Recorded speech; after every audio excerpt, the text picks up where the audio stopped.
नमो वत्सायाणं नमो लोये सत्वसापूर्णम्। आज की कक्षा में हम तार्किक चक्रवर्ती पूज्य आचार्य वादिराज सूरी द्वारा विरचित एकी भाव स्तोत्र के पंचम पद्य का अध्ययन करेंगे। पद्य के एक एक पदों का उच्चारण कराऊंगा और उसके बाद में संपूर्ण छंद को हम लोग सस्वर पाठ कर सीखेंगे। लोकस्यैकस् त्वमसि भगवन् निर्निमित्तेन बन्धुस्त्वय्ये वासौ सकल विषया शक्तिरप्रत्यनीका भक्तिस्फीताम्। स्फीताम् इसका हलंत सकार भक्ति के अंतिम इकार के साथ जोड़कर पढ़ने में उच्चारण सौखित होगा। भक्तिस्फीताम् चिरमधिवसन् मामिकां चित्तशय्याम्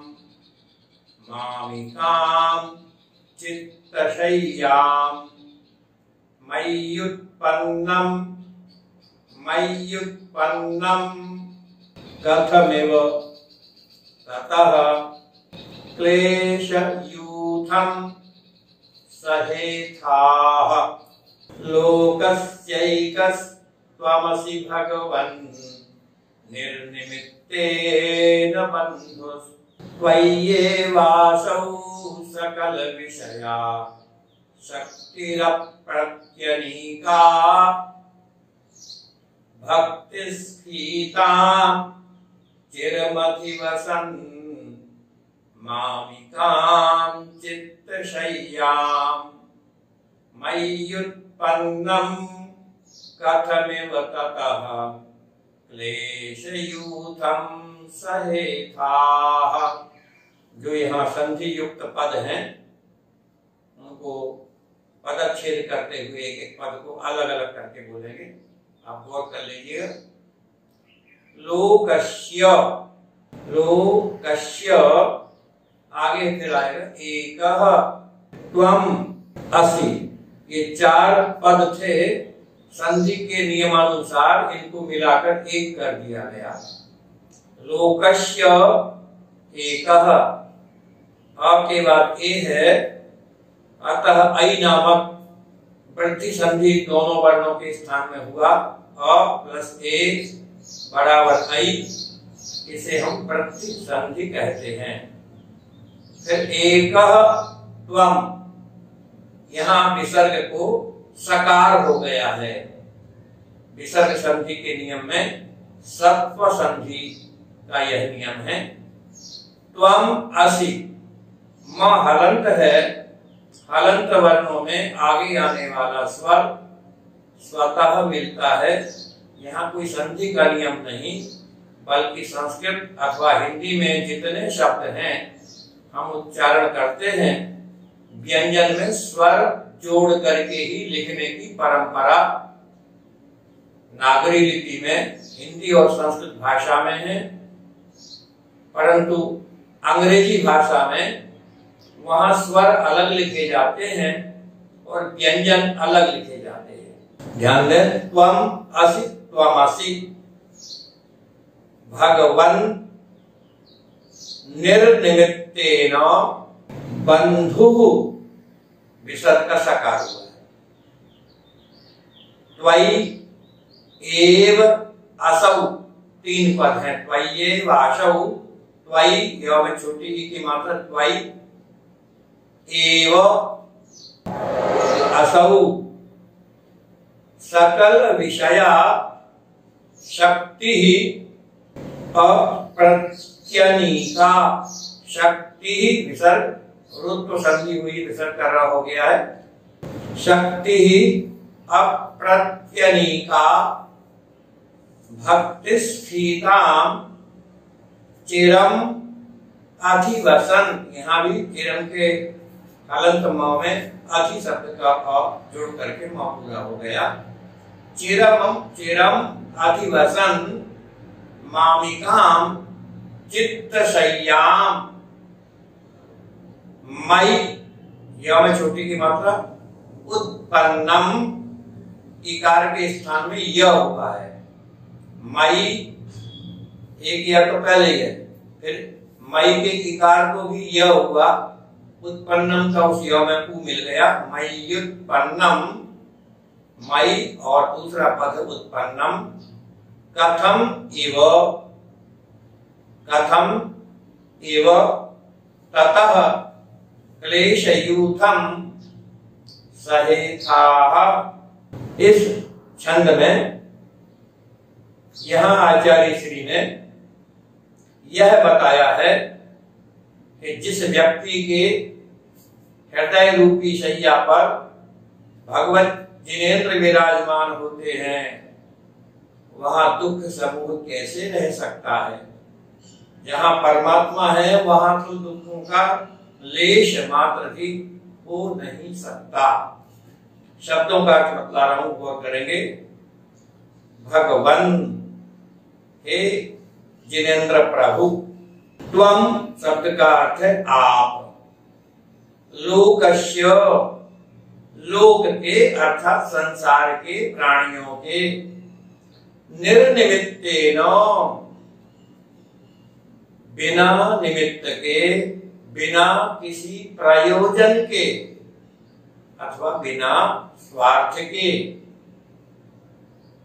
एक अर्थात एकमात्र, अद्वितीय यानी अन्य नहीं, एकमात्र, बंधु असि, बंधु, बंधु शब्द का अर्थ है जो हमारे हित संपादक होते हैं वे बंधु कहलाते हैं।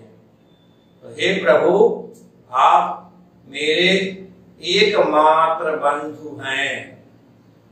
आगे कहते हैं असौ, और यह सकल विषया, संपूर्ण विषयों को, संपूर्ण पदार्थों को अपना विषय बनाने वाली, सकल विषया का अर्थ है संपूर्ण पदार्थों को अपना विषय बनाने वाली, अर्थात संपूर्ण पदार्थों को जानने में सक्षम ऐसी शक्ति, ऐसी शक्ति त्वयि अर्थात आप में ही है।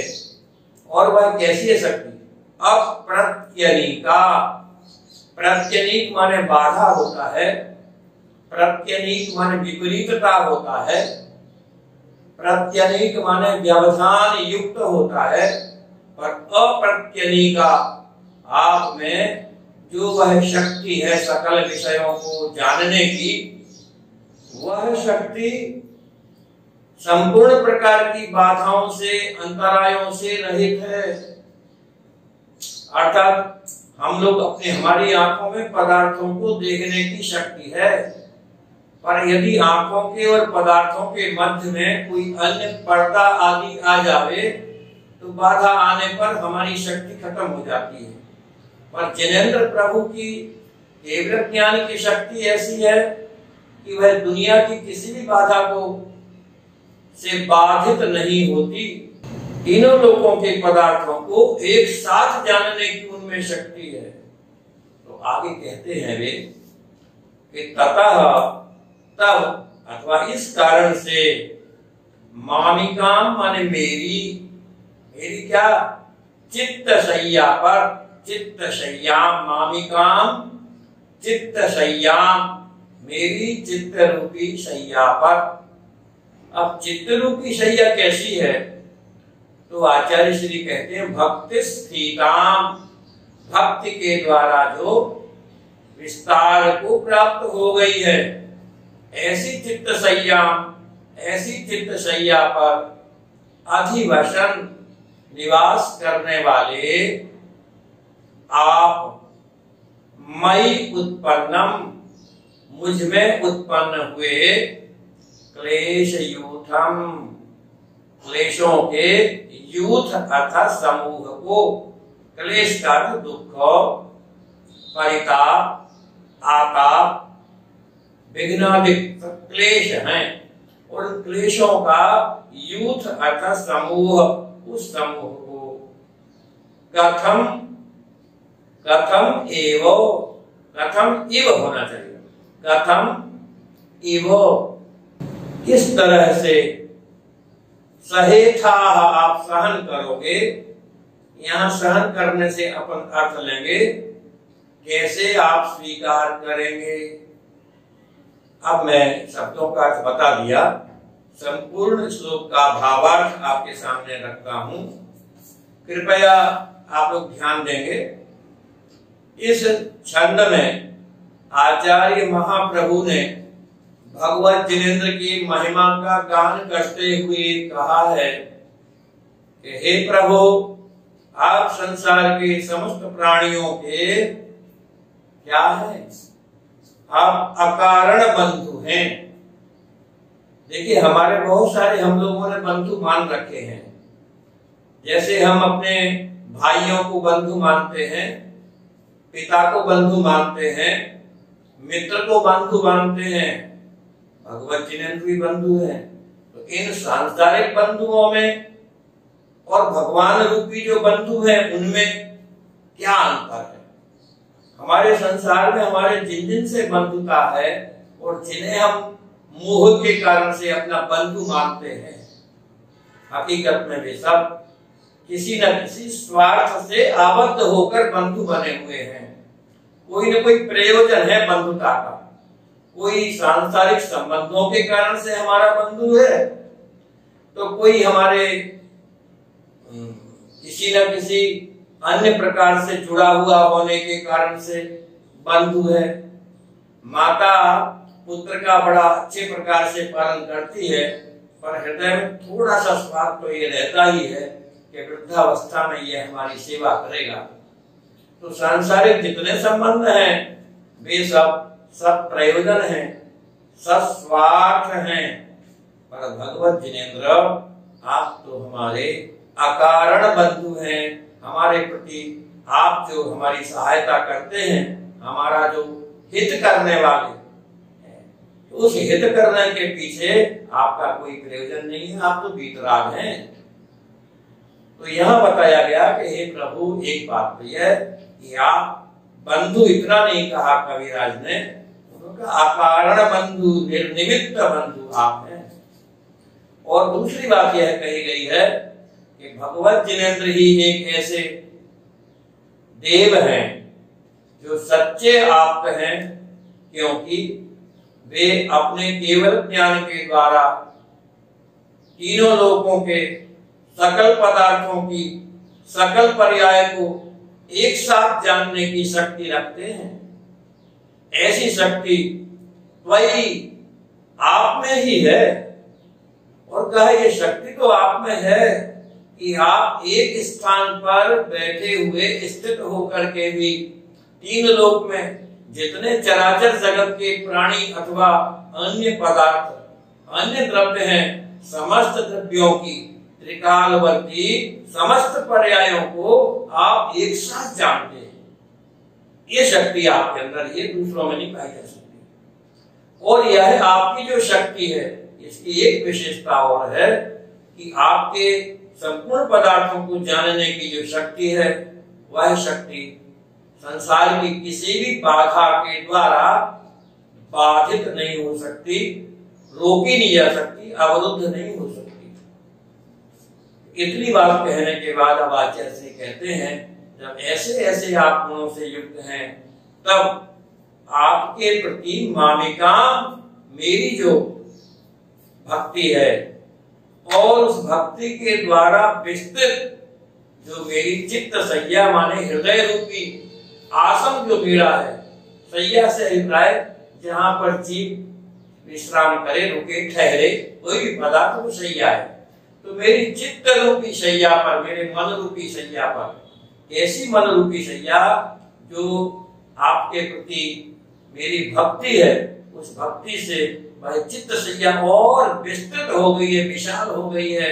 ऐसी इस सैया पर निवास करते हुए हे प्रभु, अब आगे कहते मयि उत्पन्नम क्लेशयूथम कथम एव सहेथा, मेरे अंदर कोई क्लेश आदि हो उत्पन्न, और जिस समय कोई कर्म का उदय आवे और कर्म के उदय से संसार में सारे दुख हुआ करते हैं, और यदि उस समय आप मेरी चित्त सैया पर, मेरे मन मंदिर में यदि आप जो विराजमान हो, तो उस विराजमान आपकी विराजमान रहते हुए क्या उस स्थान पर क्लेश रूपी जो दुख ताप परिताप है वे प्रवेश कर सकते हैं?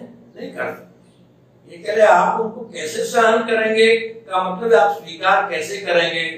आपका भक्त पीड़ित हो और भक्त के हृदय में आप बसे हो, और जब तक आप भक्त के हृदय में भगवान बसे हुए रहते हैं तो दुनिया का कोई भी कष्ट, कोई भी बाधा, कोई भी अंतराय, कोई भी विघ्न किसी प्रकार से सामने आ ही नहीं सकता। जैसे पिछले चरणों पद्यों में हमने पढ़ा था कि भगवत जिनेंद्र तो ज्योति रूप है, और संभवतः दूसरे चरण में था ज्योति रूप कहा था भगवत जिनेंद्र को, और यह कहा था कि जहां ज्योति है, जहां प्रकाश है, वहां मिथ्यात्व रूपी मोह रूपी अंधकार टिक नहीं सकता। इसी प्रकार से जिस हृदय में भगवत जिनेंद्र विराजमान है, उस हृदय में दुखों को, संतापों को स्थान कैसे मिल सकता है? अर्थात नहीं मिल सकता है। तो इस छंद के द्वारा परम पूज्य आचार्य महाकवि वालीदास स्वामी कहते हैं कि संसार के हे जीवो, आप अपने हृदय में भगवत जिनेंद्र को धारण कीजिए, और जब भगवत जिनेंद्र आपके हृदय में उतर आएंगे तो फिर उसके बाद कोई कष्ट नहीं, कोई दुख नहीं, कोई ताप नहीं, कोई बाधा नहीं। कर्म का उदय भी होगा तो वह अपनी अनुभाग शक्ति को अत्यंत कम कर देगा, और यदि वह कर्म संक्रमण के योग्य होगा, पाप कर्म, तो पुण्य कर्म में परिणत भी हो सकता है। अर्थात उदय तो पाप का चलेगा और फल जो है पुण्य का प्राप्त होगा। ऐसी भगवत जिनेंद्र की उपासना में, भगवत जिनेंद्र की भक्ति में पाई जाती है। यह इस छंद में आचार्य श्री ने बताया है। अतः हे प्रभु, आप हर समय मेरे चित्त में विराजमान रहना, ताकि संसार की कोई ताप परिताप बाधा आ ही नहीं सके। और वर्तमान इस वैश्विक महामारी के समय में तो भगवत जिनेंद्र की भक्ति ही हमारे लिए शरण है, और इस भक्ति के माध्यम से हम कष्टों को दूर करें। हे प्रभु, आपकी भक्ति के द्वारा मैं इतनी शक्ति प्राप्त कर सकूं कि कर्म का कैसा ही उपद्रव क्यों न आए, मैं अपनी भक्ति से विचलित न हूं, ताकि वह कर्म मुझे परेशान पीड़ित न कर सके। जय जिनेंद्र।